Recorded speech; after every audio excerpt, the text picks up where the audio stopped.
Welcome sir. Okay, अब हो रहा है ना रिकॉर्डिंग? जी सर। ओके, हाँ, ओके, जस्ट 1 मिनट। ठीक है, वो क्या हो रहा है, मैं जब रिक्वेस्ट ऐड करने जा रहा हूँ ना, तो फिर शायद वो बंद हो रहा है, पता नहीं ऐसे क्यों हो रहा है। मैं रिक्वेस्ट जब ऐड करता हूँ तो मुझको बैक जाना रहता है, लेकिन वैसे वो डॉट आप बता रहे हैं यहाँ पे, तो वो रिकॉर्डिंग का शायद सिंबल है वो। मेरे स्क्रीन, रुको मैं आपको दिखाता हूँ, शेयर स्क्रीन करता हूँ, समझ में आएगा। डायरेक्ट ज्वाइन हो जा सकते हैं सर क्लास पे जो एनरोल करके हैं, आपको एक्सेप्ट करने की जरूरत। कहाँ से ज्वाइन कर सकते हैं? वो जो लिंक है ना सर व्हाट्सएप के ग्रुप से, वो लिंक से डायरेक्ट आ जा सकते हैं। अच्छा, पर ये बच्चे वेटिंग लिस्ट में बता रहे हैं। हाँ, मेरा स्क्रीन दिख रहा है ना आपको? जी सर। यस सर, दिख रहा है, आप कंटिन्यू तो करो। हाँ हाँ हाँ, ठीक है, ओके। तो देखो, हाँ, तो मैं बता रहा था आपको, ज्योग्राफी, इन्वायरमेंट और इकोनॉमिक्स ऐसे सब्जेक्ट्स हैं कि यहाँ पर मतलब सिलेबस लिमिटेड है, लेकिन स्कोर बहुत अच्छा था। इसमें बस एक चीज है कि आपको कंसेप्ट समझना है। कंसेप्ट जैसे ज्योग्राफी में अर्थ, सन, सोलर सिस्टम है, प्लैनेट्स हैं, या फिर agriculture, crops, rainfall, monsoon, cyclone, volcanoes, disaster management. तो ये चीजें अगर हम एक बार अच्छे से पढ़ लेंगे तो इसमें स्कोर करना काफी आसान रहता है हमारे लिए। ठीक है, तो हम क्या करेंगे, ये सारे कंसेप्ट धीरे धीरे देखेंगे। और इसका तरीका ये है कि जो जो भी आपका सोर्स है, for example for geography we have NCERT, तो एनसीईआरटी अच्छे से पढ़ेंगे और 2 से 3 टेस्ट सॉल्व करेंगे हम। तो इससे क्या होगा, suppose we solve 3 test, around 300 question we will complete. और इसमें मतलब ज्योग्राफी के, इसमें अलग अलग टाइप के कंसेप्ट हमारे कवर हो जाएंगे। और फिर हम क्या कर सकते हैं, मतलब जो चीज क्या होता है, किताब में हर चीज दी हुई नहीं रहती, तो हमको बहुत सारी चीजें टेस्ट से सीखना रहता है। तो टेस्ट हम जितना ज्यादा करेंगे, खास तौर पे ज्योग्राफी, इकोनॉमी और एनवायरमेंट, ये सब्जेक्ट में, तो काफी हमारे लिए फायदा रहता है। ठीक है, तो ये चीज हमको करना है। ठीक है, अभी हम मैं शेयर स्क्रीन कर रहा हूँ, और हम स्टार्ट करते हैं एनसीईआरटी डिस्कशन हमारा।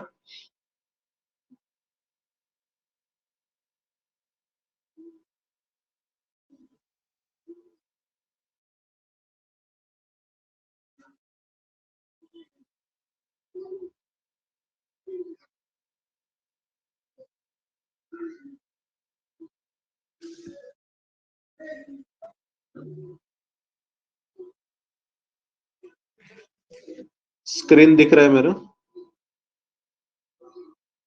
Hello, yes sir. ओके, थोड़ा मेरे को बताना, ये कलर्स वगैरह दिख रहे हैं, मतलब जो हाईलाइट वगैरह दिख यस रहा है सर, क्या आपको? नहीं सब नहीं, दिख रहा है हाईलाइट ना? नहीं दिख रहे। एक मिनट, आगे बताता हूँ। अब यहाँ पर देखो, ये पेज पे दिख रहा है, हाईलाइट दिख रहा है? यस सर, दिख रहा है। दिख रहा है ना? जी सर। ठीक है, ओके ओके, बस, ठीक है। तो ये है हमारी सोशल साइंस, अर्थ और हैबिटेट। जस्ट 1 मिनट, अगर किसी को ऐड करना रहा तो कैसे ऐड करना है अभी ये पोजीशन में, मतलब कोई बताएगा? मतलब ऐड का किसी का सर रिक्वेस्ट आया तो? डायरेक्ट उसका रिक्वेस्ट एक्सेप्ट कर लो। डायरेक्ट रिक्वेस्ट एक्सेप्ट कर लो। ओके, रिक्वेस्ट आए तो डायरेक्ट को क्लिक करके एक्सेप्ट, ठीक है सर। ओके, ठीक, अगर आता है तो ऐड कर दो।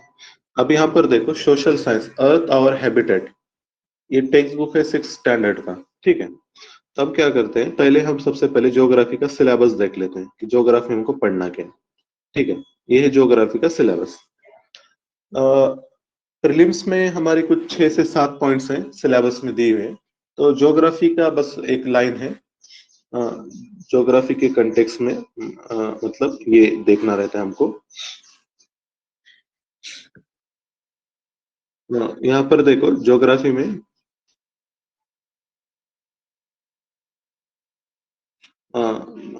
आवाज आ रहा है ना मेरा?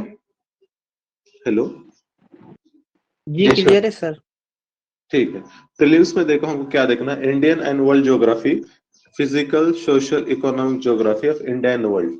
ये एक लाइन में ही दिया हुआ है प्रीलिम्स का, जब आप सिलेबस देखते हो जनरल स्टडीज पेपर 1 का। तो इसमें क्या है, physical, social, economic, geography of India and world.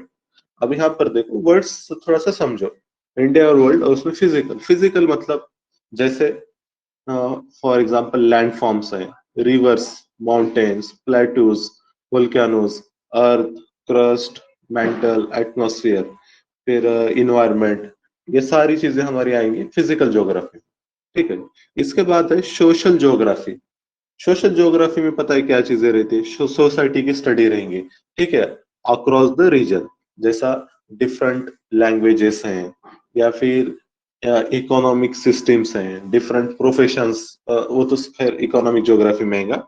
लेकिन सोसाइटी कैसी है, रिलीजन कैसे हैं, लैंग्वेजेस कौन से स्पोकन किए जाते हैं, डाइवर्सिटी क्या है, तो ये सारी चीजें अक्रॉस द रीजन देखी जाती है सोसाइटी की।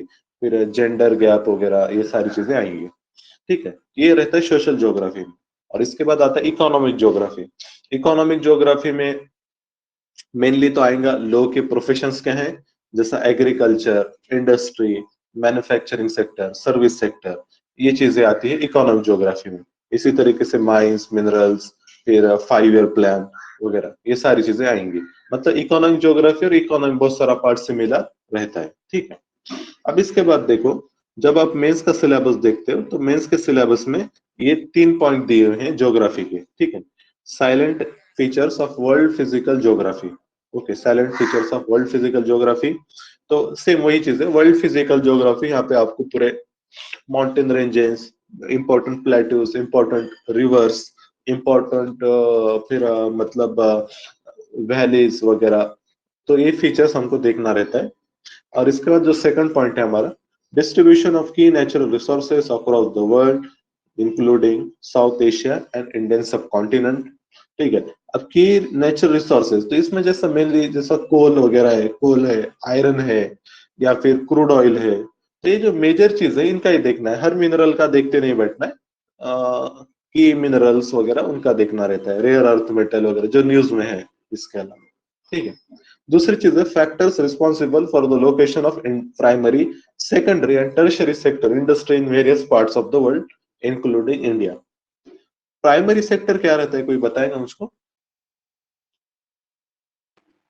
एग्रीकल्चर। एग्रीकल्चर, यस, एग्रीकल्चर और अलाइड एक्टिविटीज मतलब प्राइमरी सेक्टर। सेकेंडरी सेक्टर क्या रहता है? Industries. Secondary sector industries.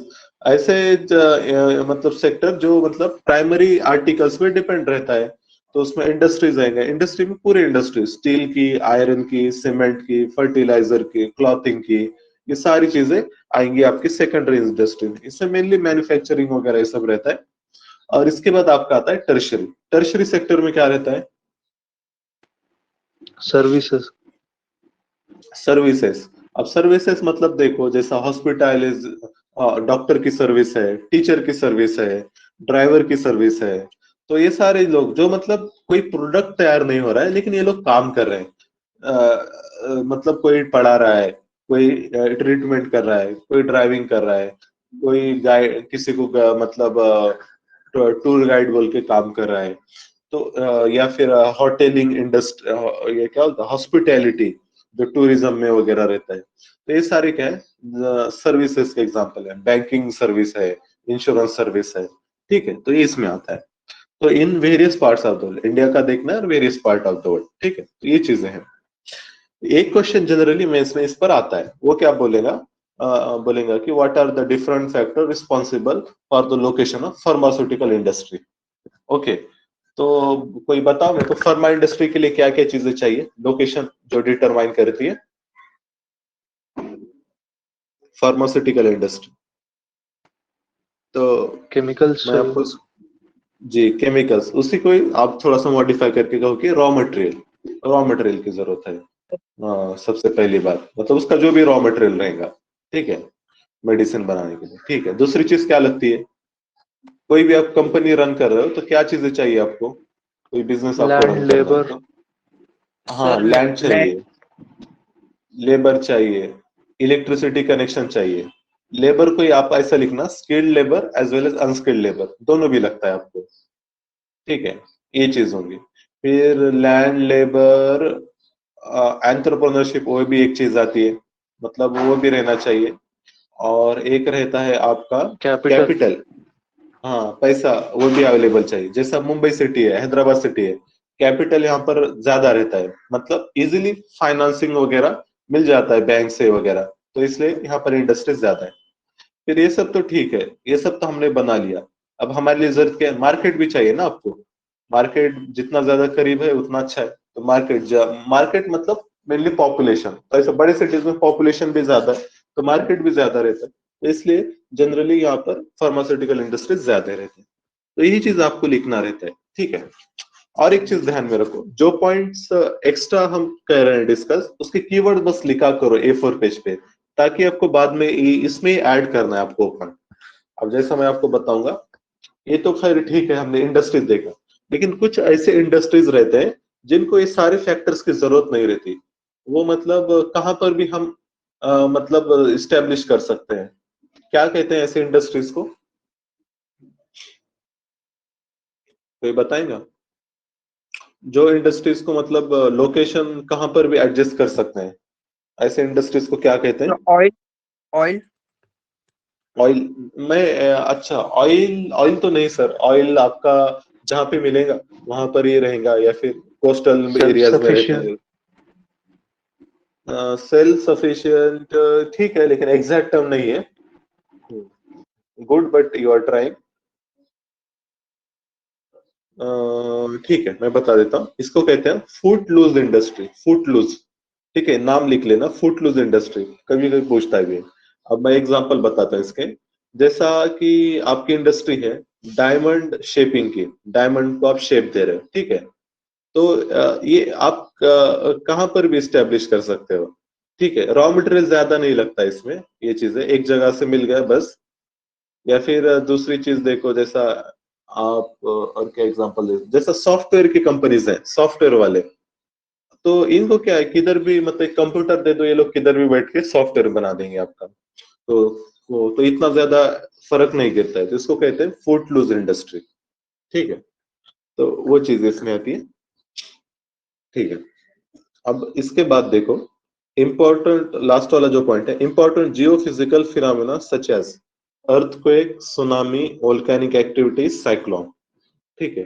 Earthquake, earthquake तो आपको पता है कि मतलब इसमें क्या होता है, सिस्मिक वेव्स तैयार होते हैं, क्योंकि अर्थ के क्या है, प्लेट्स मूव करते हैं। अब जब एक दूसरे से टकराते हैं या स्लिप होते हैं, तब क्या होता है, enormous amount of energy release होती है और सिस्मिक वेव्स जनरेट होते हैं, तो इसको कहते हैं अर्थक्वेक। आवाज आ रहा है ना मेरा आपको? जी सर। Yes sir. ओके, ठीक है। तो सिस्मिक वेव्स आते हैं, अर्थक्वेक, और उसके बाद अर्थक्वेक होता है, ठीक है। अभी इसके रिसेंट अगर कोई होता है तो एग्जांपल्स, या मतलब एक दो एग्जांपल याद रखा करना, क्योंकि इस साल यूपीएससी ने पूछा था मेंस में, रिसेंट वोल्केनिक इरप्शन के एग्जांपल्स दे दो बोल के, ठीक है। तो वो चीज है। फिर इसी तरह सुनामी, सुनामी में क्या होता है जनरली, ओशन, ओशन पता है हमको, ओशन के बॉटम पे अर्थक्वेक होता है, या फिर वोल्केनो इरप्शन होता है। तो उससे क्या होता है, जो ओशन वाटर है, जिसका पानी नीचे से मूव होता है, जब नीचे से मूव होगा ना, पूरा ऊपर तक मूव होगा, और इससे बहुत बड़े वेव्स, जायंट वेव्स तैयार होते हैं, और उसको कहते हैं सुनामी। इसका फेमस एग्जांपल है 2004 दिसंबर में जो सुनामी आया था इंडिया एंड सराउंडिंग रीजन में, ठीक है। और उसी तरीके से फिर वोल्केनिक एक्टिविटी रहते हैं। वोल्केनिक एक्टिविटी में जैसा आपका आएगा, मतलब वोल्केनिक एक्टिविटी में क्या होता है, अर्थ के क्रस्ट में क्या है, मोल्टन मैग्मा है, ठीक है, मेंटल में। और ये क्या होगा, कोशिश करता है बाहर आने की।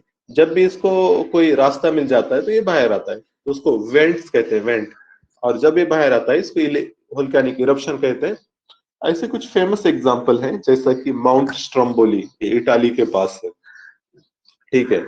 और माउंट माउंट सिनोबोंग है, ये इंडोनेशिया में है, ठीक है। कोई बताएगा इंडिया में है कोई वोल्केनो? इंडिया में कोई अंडमान है? निकोबार में।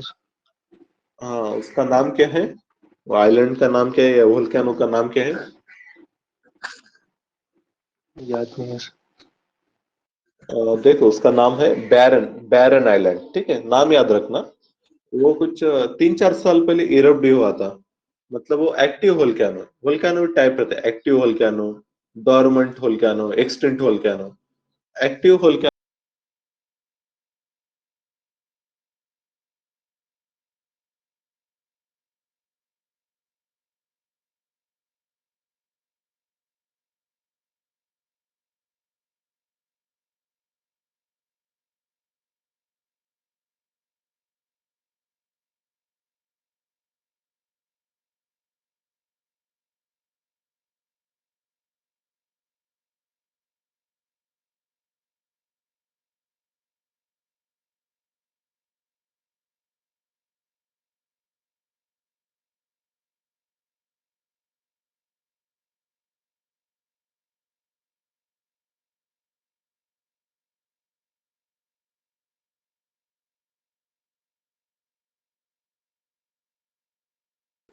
ठीक है, स्टॉप करता हूँ रिकॉर्डिंग।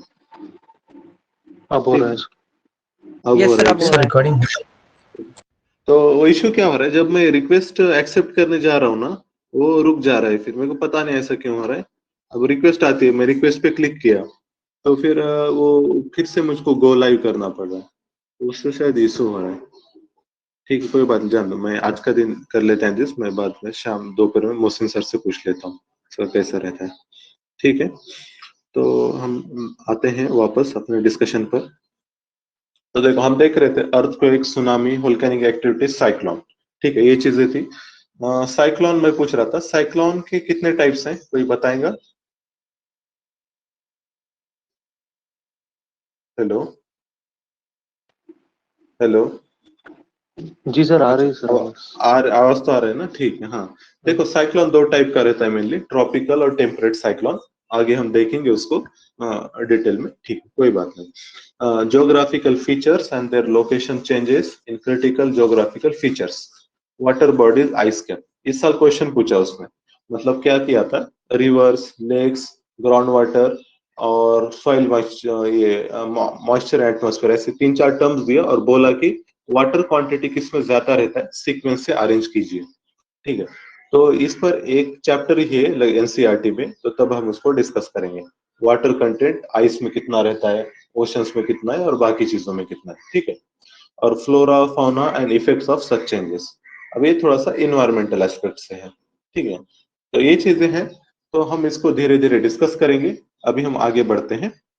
अब ये जो बुक है हमारी, यहाँ पर 8 चैप्टर्स हैं। ठीक है, ये आपको दिख रहा होगा स्क्रीन पर।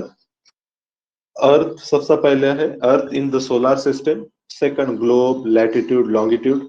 Then motions of the earth. उसके बाद maps, major domains of the earth, major landforms of the earth, our country India, and India, climate, vegetation and wild life. Okay, so we have to see these 8 chapters here. Okay, now we will move ahead. ये दिख रहा है आपको diagrams वगैरह screen पर जो है? Yes sir. दिख रहा है ना? ठीक है, अच्छा, एक रिक्वेस्ट।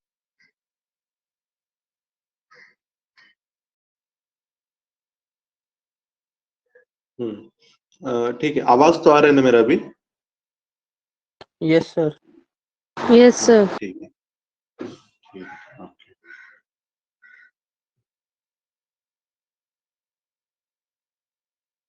हाँ, अब देखो, हम सोलर सिस्टम देखने वाले हैं। सोलर सिस्टम और अर्थ का लोकेशन। ठीक, अब यहाँ पर देखो, पहले एक ये डायग्राम समझते हैं, उसके बाद फिर स्टार्ट करेंगे।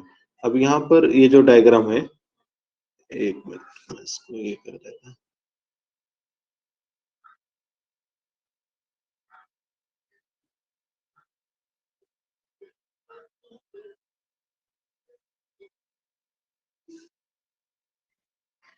अब ये डायग्राम देखो, ये अपनी सोलर सिस्टम है। Earth is a planet. Okay, earth A planet है, और like earth there are 8 planets in our solar system and sun is our star. All these planets rotate around, क्या कहें हम उसको, revolve around the sun. ठीक है, तो ये हमारा इसको कहते हैं solar system. Means 8 planet and which are rotating around a star called sun, ठीक है, तो इसको हम सोलर सिस्टम कहते हैं। फिर like this there are many systems in many system makes up a galaxy, ठीक है, ऐसे कई सारे मतलब स्टार्स, उसके प्लैनेट्स, ये सब मिलके क्या कहते हैं, गैलेक्सी बनता है। तो ऐसा जो गैलेक्सी है, हम जो गैलेक्सी में रहते हैं उसका नाम कोई बताएगा मुझको? मिल्की वे। मिल्की वे गैलेक्सी कहते हैं, ठीक है। तो मतलब ऐसे कई सारे उसमें सिस्टम्स रहेंगे, जैसा अर्थ है सोलर सिस्टम है, तो ऐसे कई सारे सिस्टम मिलके मिल्की वे गैलेक्सी बनता है। और ऐसे कई सारे गैलेक्सीज रहते हैं, और इन सब गैलेक्सी से मिलकर हमारा बनता है यूनिवर्स, ठीक है। तो यूनिवर्स मतलब सारी चीजें आ जाती है उसमें, ठीक है। तो ये चीजें रहती है। अब देखो ये जो 8 प्लैनेट है, आप इसका न्यूमोनिक भी दिया है इस बुक में, my very educated mother just serve us nuts, देखेंगे हम। तो यहाँ पर याद रखना अर्थ जो है 3rd नंबर पे आता है, माय मर्क्यूरी, वेनस और अर्थ, ठीक है। ये 3rd नंबर पे यहाँ पे आपको अर्थ दिखेगा, ठीक है। और 58, 108, 150 ये डिस्टेंस फ्रॉम ये है डिस्टेंस सन है, ठीक। अब यहाँ पर देखो आपको एक बेल्ट दिख रहा होगा, एस्टेरॉइड बेल्ट, ठीक है। एस्टेरॉइड क्या है, ये मतलब रॉकी पार्टिकल्स रहते हैं, पार्टिकल्स से बजाय बड़े मतलब छोटे, नॉट लाइक प्लैनेट बट छोटे पत्थर के स्ट्रक्चर्स रहते हैं, ठीक है, rock structures, big rock structures. और ये रोटेट करते हैं, मतलब ये सिचुएटेड है बिटवीन मार्स एंड जुपिटर, ठीक है। आपको दिखाता हूँ, ये जुपिटर है और ये मार्स है, दोनों के बीच में एस्टेरॉइड बेल्ट है। तो वहां पर वो रोटेट रिवॉल्व करते हैं अराउंड द सन। तो ये काफी बार पूछा जाता है, asteroid belt is located between, और वो देगा जुपिटर एंड सैटर्न।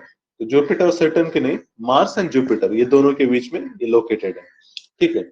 अब यहाँ पर देखो, एक रहता है एस्टेरॉइड, एक रहता है मेटिओरॉइड। कोई डिफरेंस बता सकेगा मुझको, दोनों में डिफरेंस क्या है, एस्टेरॉइड और मेटिओरॉइड?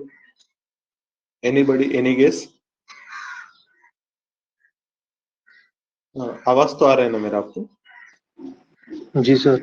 हाँ ठीक है। अब क्या होता है देखो, एस्टेरॉइड बहुत सारे हैं और ये कभी कभार एक दूसरे से टकरा जाते हैं, they clashes with each other, they strike each other, so it result into breaking of the asteroid into number of small rock debris which are called as meteorite.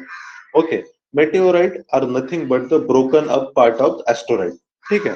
अब क्या होता है, मेटियोराइट बहुत छोटे हैं, और ये मतलब क्या होता है, जब स्ट्राइक वगैरह होता है इनका, तो ये अब डेविएट हो जाते हैं अपने पास से। तो आपने बहुत बार सुना होगा कि कोई मेटियोराइट अर्थ के पास आ रहा है, उसका चांसेस ज्यादा है अर्थ को हिट करने का। या फिर आपने एक कहते हैं ये क्या कहते हैं, स्टार शावर, स्टार शावर, या फिर उसको हम क्या कहेंगे, मतलब आसमान में दिखता है ना जैसा आग लगती है, ऐसा इस टाइप में हम बोलते हैं, जो सितारा जल रहा है ये टाइप में। तो सितारा नहीं रहता एस्टेरॉइड, ये मेटियोराइट जब अर्थ के एटमॉस्फेयर में एंटर होता है तो वो बहुत हीट होता है और बर्न होता है, तो उसको कहते हैं मेटियोर शावर कहते हैं, ठीक है। तो ये मेटियोर शावर आप लोग ध्यान रखना, जब मेटियोर अर्थ के अंदर आता है तो ये चीज होती है, ठीक है। अब देखो मर्क्यूरी, अर्थ, मार्स, वेनस, ये सारी चीजें, एस्टेरॉइड भी देख ला हमने। एक और चीज रहती है कॉमेट। कॉमेट मतलब क्या रहता है, ये सब तो हम देख एस्टेरॉइड वगैरह, कॉमेट भी एक बॉडी है जो रिवॉल्व करती है। अब लेकिन ये कॉमेट क्या रहता है, सोलर सिस्टम से बाहर का ऑब्जेक्ट रहता है, मतलब अपने सोलर सिस्टम से बाहर से आता है, जिसका जो रिवॉल्व करता है अराउंड सन वगैरह। और इसमें क्या रहता है, ये आईसी रहता है, आईसी रहता है, मतलब ये बर्फ क्योंकि बाहर से आ रहा है, ठीक है। और सबसे जो लार्जेस्ट प्लैनेट है जुपिटर है, और सबसे ज्यादा जो मून्स हैं वो सैटर्न को है, ठीक है। और इसी तरीके से सैटर्न को रिंग्स भी है, ऐसा नहीं कि दूसरे प्लैनेट्स को रिंग नहीं, दूसरे जैसा शायद यूरेनस को भी रिंग्स है लेकिन वो विजिबल नहीं है, सैटर्न के रिंग्स विजिबल है। और उसके बाद जो रहता है अपना नेपच्यून एक रहता है, नेपच्यून मतलब सबसे लास्ट वाला, ठीक है।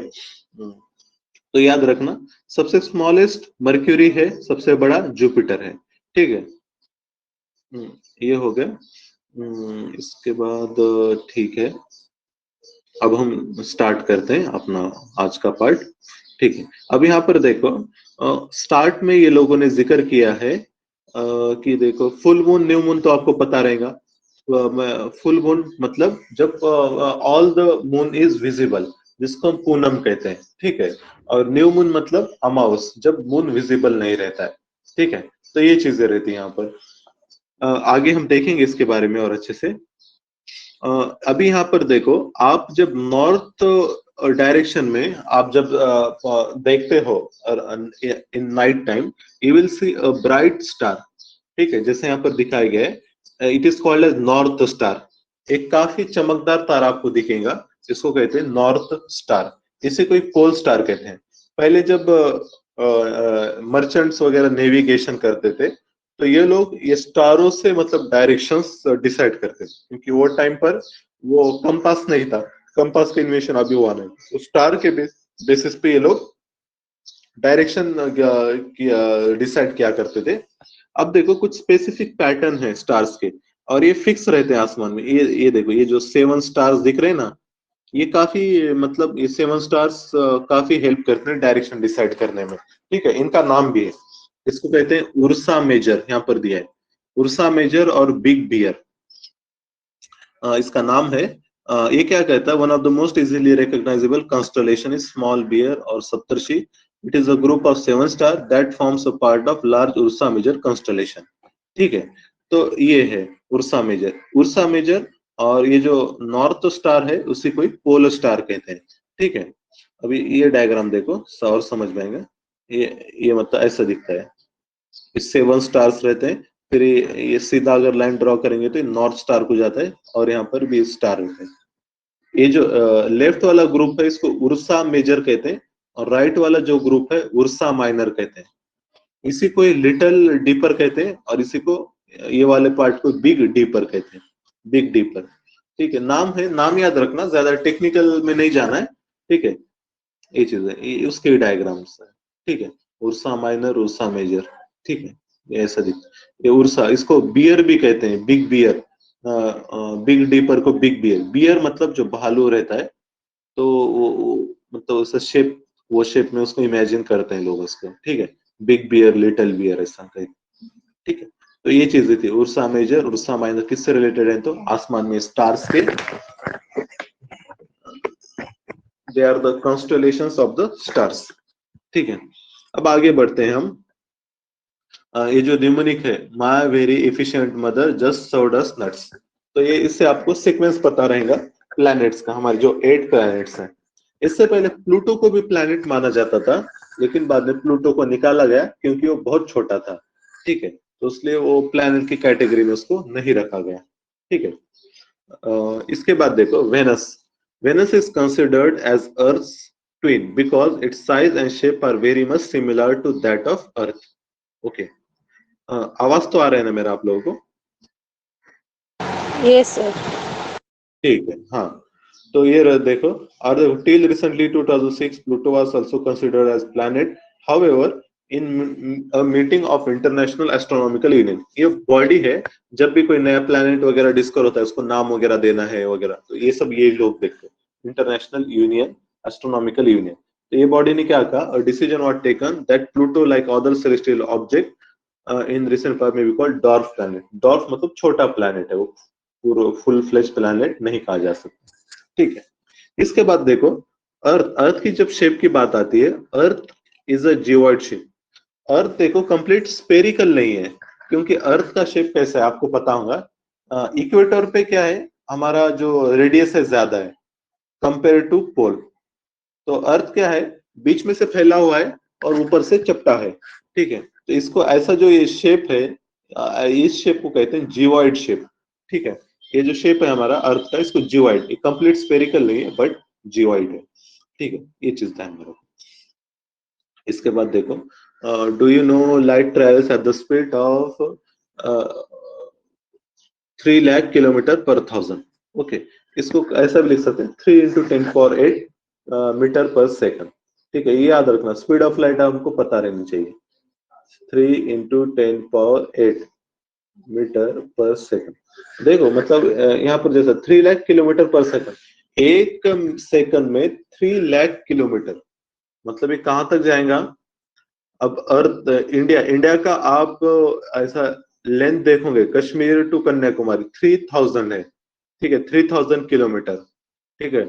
मतलब ऐसा डिस्टेंस वो 1 सेकंड में 100 बार क्रॉस करेगा, ठीक है।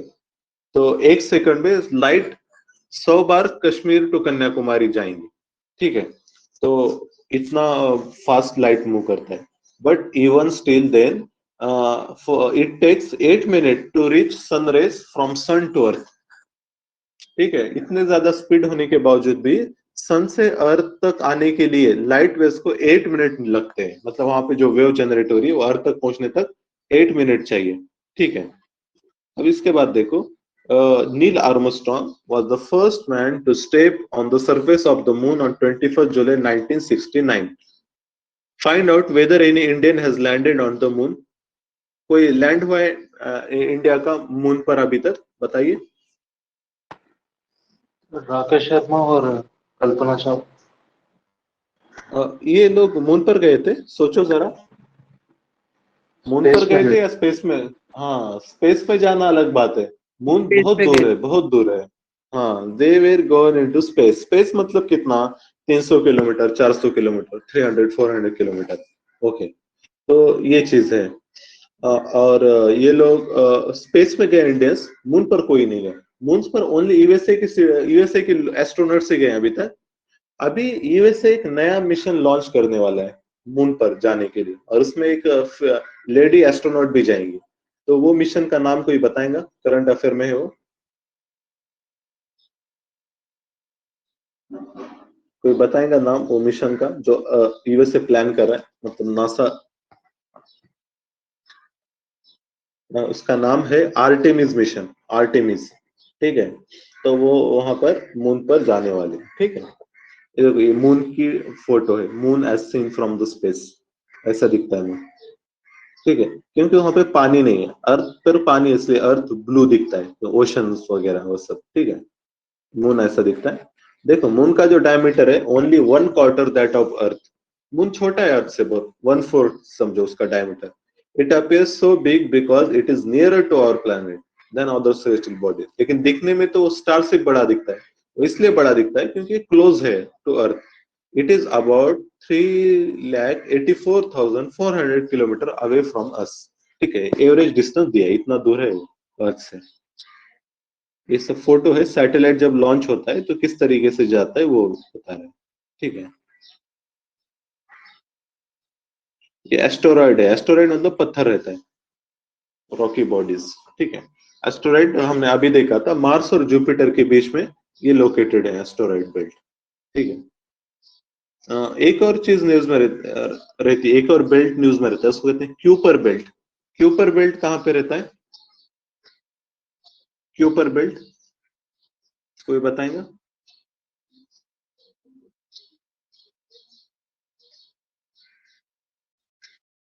आवाज तो आ रहा है ना? जी सर, आ ठीक रहा है। है। हाँ, अब देखो, जो क्यूपर बेल्ट रहता है आपका, क्यूपर बेल्ट आता है हमारा, देखो, नेपच्यून के बाद रहता है, ठीक है। नेपच्यून, नेपच्यून के बाद आएगा हमारा क्यूपर बेल्ट, ठीक है। तो ये ध्यान में रखना। जैसा मार्स और जुपिटर के बीच में ये बेल्ट है एस्टेरॉयड, वैसा ही क्यूपर बेल्ट नेपच्यून के बाद आता है, एंड में एकदम, ठीक है। और ये मिल्की वे गैलेक्सी जहां पर हमारा अर्थ भी लोकेटेड है, मिल्की वे गैलेक्सी कहते हैं इसको, ठीक है।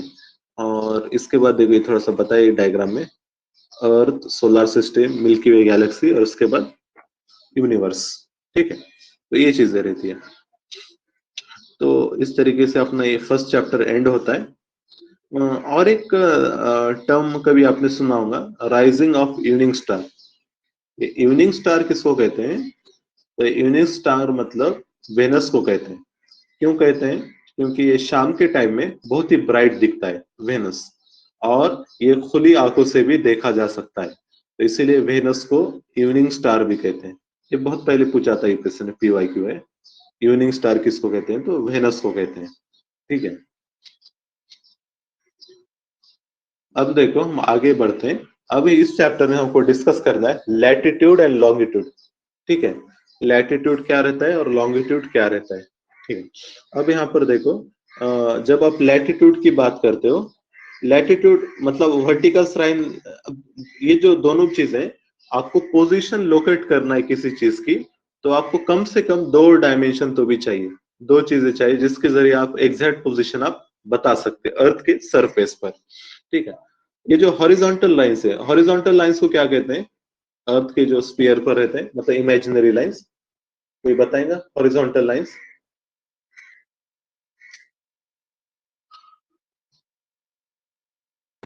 जैसा हम लैटिट्यूड, क्योंकि हम जैसा कहते हैं ना इक्वेटर है, इक्वेटर एक लैटिट्यूड है जिसको हम 0 डिग्री कहते हैं।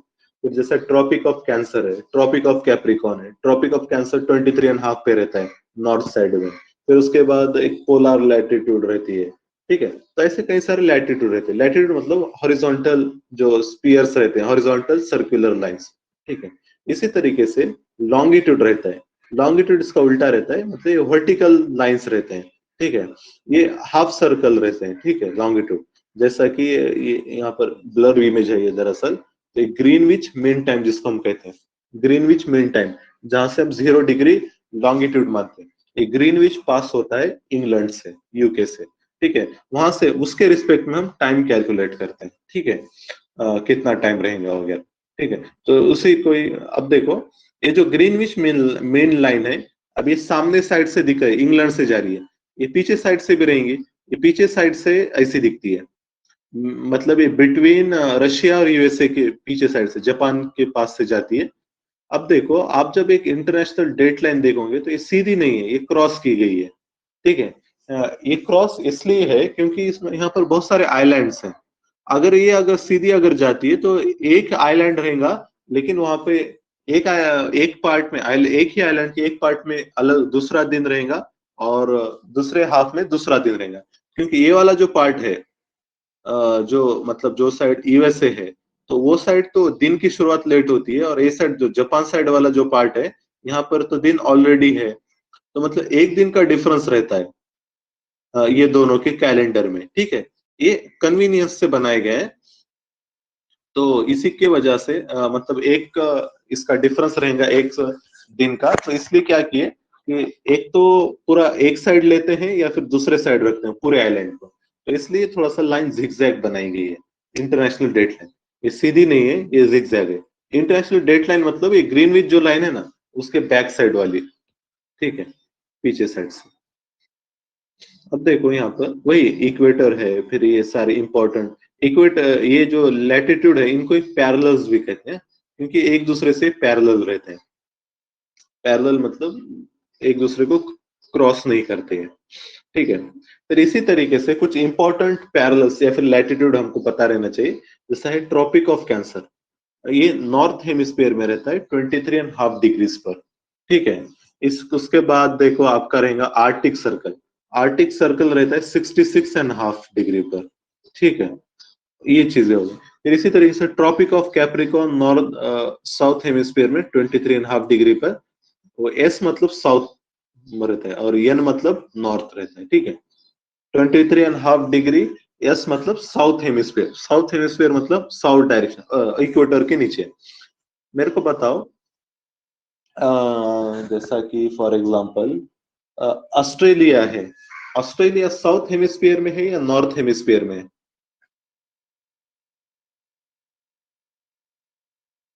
कोई बता सकता है?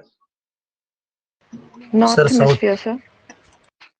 साउथ ऑस्ट्रेलिया, ऑस्ट्रेलिया, देखो दो कंट्रीज है, साउथ साउथ, हाँ, ऑस्ट्रिया और ऑस्ट्रेलिया। मैं पूछा ऑस्ट्रेलिया, जो अपने क्रिकेट जिससे खेलते हैं, ऑस्ट्रेलिया आता है साउथ हेमिस्फीयर में, ऑस्ट्रेलिया न्यूजीलैंड। और नॉर्थ हेमिस्फीयर में जनरली रशिया है, यूरोपियन कंट्रीज है, यूएसए है, कनाडा है, ये सब नॉर्थ हेमिस्फीयर में ही। ठीक है, नॉर्थ मतलब नॉर्थ साइड में। Tropic of cancer, tropic of Capricorn, arctic circle, antarctic circle, ये चारों हमने देख लिया। इसी तरीके से कुछ जोन्स हैं, जैसा torrid zone, tropic of cancer और कैप्रिकॉर्न के बीच में जो जोन है उसको टोरिड कहते हैं, जो जिसको हम ट्रॉपिकल रीजन भी कहते हैं, टोरिड जोन। यहाँ पर कैसा वार्म क्लाइमेट रहता है और रेनफॉल ज्यादा होता है। ठीक है, ट्रॉपिकल कंट्रीज जैसा इंडोनेशिया, मलेशिया, अफ्रीका का बीच वाला पार्ट आएगा, ब्राजील आएगा, ठीक है, अमेजोन फॉरेस्ट वगैरह, ये सब टोरिड जोन में आएंगे। ठीक है। टॉरिड के ऊपर जो जोन रहता है उसको टेम्परेट कहते हैं। टेम्परेट, उसको ऐसे याद रखो, मॉडरेट, क्योंकि उसके ऊपर है एकदम पोलर रीजन है तो एकदम कोल्ड क्लाइमेट, और नीचे जो है टॉरिड जोन तो वार्म क्लाइमेट। तो टेम्परेट रीजन में जो टेम्परेचर रहता है मॉडरेट रहता है, ज्यादा गर्म भी नहीं ज्यादा कोल्ड भी नहीं। तो इसमें जैसा फॉर एग्जांपल टेम्परेट रीजन में यूएसए आएगा, चाइना आएगा, फिर इंग्लैंड आएगा, फ्रांस आएगा, जर्मनी आएगा। तो इसीलिए एक वन ऑफ द रीजन है क्योंकि ये कंट्रीज हाईली इंडस्ट्रियलाइज है, क्योंकि यहाँ का जो क्लाइमेट है बहुत ही फेवरेबल है, अच्छा है, लोग एनर्जेटिक रहते हैं। ठीक है। वैसे वही जगह पे मतलब जैसा आप अफ्रीका का क्लाइमेट देखो, काफी गर्मी रहती है, सहारा डेजर्ट वगैरह, तो वहाँ पे दिक्कत होती है। तो ये रहता है टेम्परेट जोन, और उसके ऊपर जो जोन रहता है पोलर जोन, उसको फ्रिजिड जोन कहते हैं, क्योंकि यहाँ पे सारी चीजें फ्रोजन रहती है। ठीक है, तो ये चीजें समझना, टोरिड जोन, फ्रिजिड जोन और टेम्परेट, नाम याद रखो अच्छे से। प्राइम मेरिडियन जो बीच में से जो जा रही है, इंग्लैंड से जाती है 0 डिग्री वाली लाइन, इसको हम प्राइम मेरिडियन कहते हैं। ठीक है। अब देखो, हमारे ये मैप पे क्वेश्चन काफी बार पूछे जाते हैं कि मतलब कंट्रीज के एग्जांपल देगा और बोलेगा इसमें से कौन सा कंट्री कौन से कंट्री से इक्वेटर जाता है। तो ये कंट्रीज के नाम पढ़ लेना। देखो, जैसे इक्वेटर जा रहा है, ये जो 1 नंबर का कंट्री इसको इक्वेडोर कहते हैं, 2 नंबर पे कोलंबिया है, थर्ड पर ब्राजील है, बाद में अफ्रीका के कंट्रीज स्टार्ट होते हैं, Gabon, Congo, Democratic Republic of Congo, Uganda, Kenya, Sao Tome and Principe. ठीक है। अब इसके बाद जो आएगा सोमालिया, मालदीव्स, इंडोनेशिया, किरबाती। ठीक है। मुझको बताओ, इंडिया से जाता है क्या इक्वेडोर? नहीं सर। नहीं जाता है, नहीं क्योंकि सर। देखो ये जो इक्वेटर, हाँ इक्वेटर की जो लाइन है ना, ये नीचे से जा रही है ना, ये डॉट डॉट डॉट, और इंडिया तो ऊपर है, यहाँ पर इंडिया ऊपर है, इक्वेटर की लाइन यहाँ से जा रही है। ठीक है। जब हम इंडिया का लोकेशन देखेंगे तो इंडिया का लोकेशन आप देखना, तो वहां पर लिखा हुआ आता है 7 degree north to 37 degree north.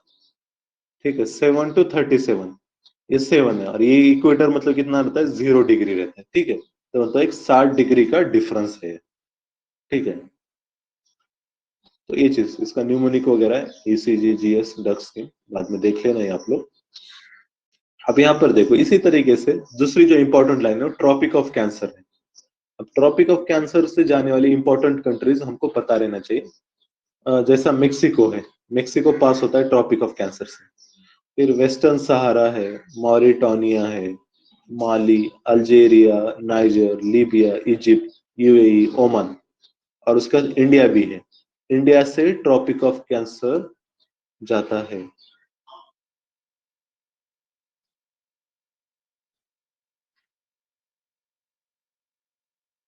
आवाज आ रहा है मेरा आप लोगों को? Yes, sir. आ रहा है ना? ओके। स्क्रीन भी दिख रही थी ना? Yes, अभी sir. तो ठीक है, ओके। यहाँ पर देखो, मैं फिर से दिखाता हूँ आपको मैप। ये देखो, हम देख रहे हैं ट्रॉपिक ऑफ कैंसर। तो कैंसर, ट्रॉपिक ऑफ कैंसर पूरे अफ्रीका, नॉर्थ अफ्रीका से जाएगा, अल्जेरिया, लीबिया, इजिप्ट। ठीक है। और उसका ये सऊदी से जाता है, यूएई से जाता है, ओमान से भी जाता है, फिर इंडिया से जाएगा, बांग्लादेश से जाएगा, म्यांमार से जाएगा, चाइना से भी जाता है, और ताइवान से भी जाता है। ठीक है। तो ये सारे कंट्रीज हमको पता रहने चाहिए, मतलब जा रहा है, ताइवान से जा रहा है, म्यांमार से जा रहा है, खास तौर पे एशिया की कंट्रीज जहां से ट्रॉपिक ऑफ कैंसर जाता है। ठीक है। इसके बाद देखो है अपना ट्रॉपिक ऑफ कैप्रिकॉन। कैप्रिकॉन देखो, ये पढ़ो इसको, कौन से कंट्रीज से जा रहा है। Chile, Argentina, Paraguay, Brazil, Namibia, Botswana, South Africa, Mozambique, Madagascar. Madagascar का लोकेशन देखो, आइलैंड है। फिर ऑस्ट्रेलिया, ऑस्ट्रेलिया ही पूछा था मैं, तो ऑस्ट्रेलिया आता है सदर्न हेमिस्फीयर में। ठीक है। इक्वेटर के नीचे वाले जो कंट्रीज है वो सदर्न हेमिस्फीयर में आएंगे, और ऊपर वाले जो कंट्रीज है वो नदर्न हेमिस्फीयर में आएंगे। ठीक है। इंडिया सदर्न हेमिस्फीयर में आएगा या नदर्न हेमिस्फीयर में आएगा?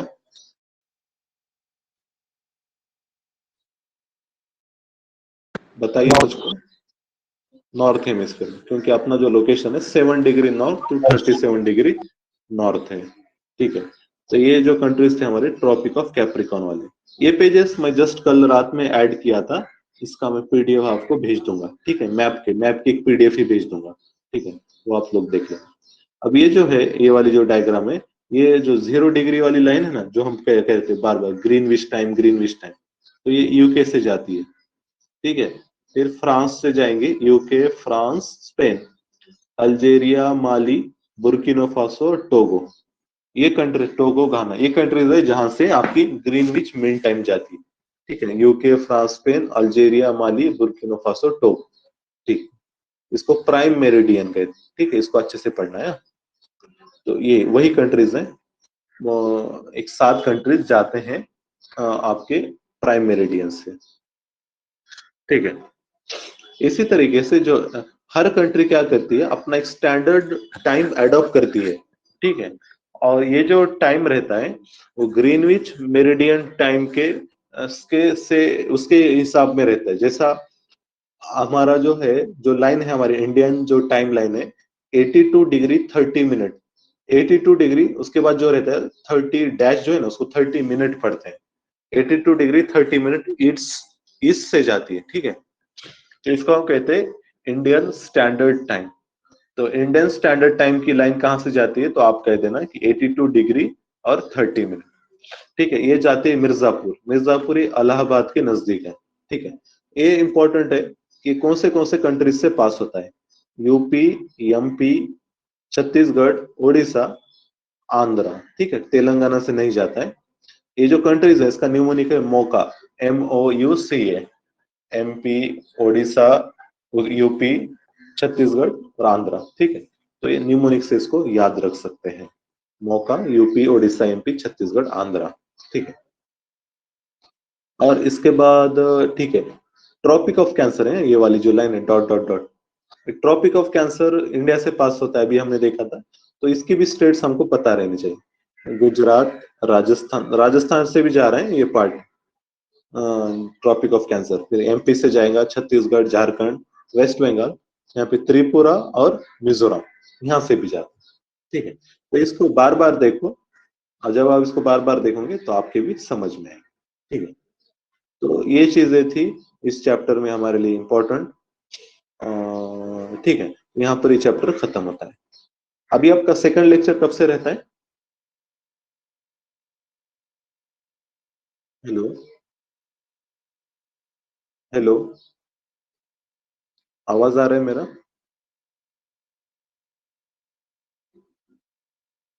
हेलो, यस सर, वो मोहसिन सर बताते हाँ, हैं सर बाद में। अच्छा अच्छा, ठीक है, ठीक, अभी समझो। ठीक है, तो अभी रुकना है या कंटिन्यू करना है, आप लोग बताइए। सर अभी सुबह ऑफिस होती है तो आप क्लास खत्म कर दीजिए। सर 1 ही घंटा ठीक लेते है, हैं ठीक, सुबह। ओके ओके, कोई बात नहीं। ठीक है, तो देखो हमने 2 चैप्टर अभी खत्म किए हैं। तो आप लोग इसको रिवाइज करो, जो भी कंसेप्ट नहीं समझ रहे उसको थोड़ा सा पढ़ो अच्छे से। और कल कुछ भी डाउट्स रहा तो कल लेकर आना, कल हम डिस्कस करते हैं। हुआ तो कल हम क्या करेंगे, थोड़ा जल्दी स्टार्ट करेंगे। आज थोड़ा 7:30 को कर दिए, कल 7:15 से हम स्टार्ट करेंगे। ठीक है, थोड़ा और उतना ही 15 मिनट हमको ज्यादा मिलेगा। ठीक है, तो आज का सेशन हम एंड करते हैं। ठीक है, गुड बाय। ओके सर, अल्लाह हाफिज। हाँ, अल्लाह अल्लाह हाफिज हाफिज। सर। ठीक, अल्लाह हाफिज। अल्लाह हाफिज। अल्लाह हाफिज।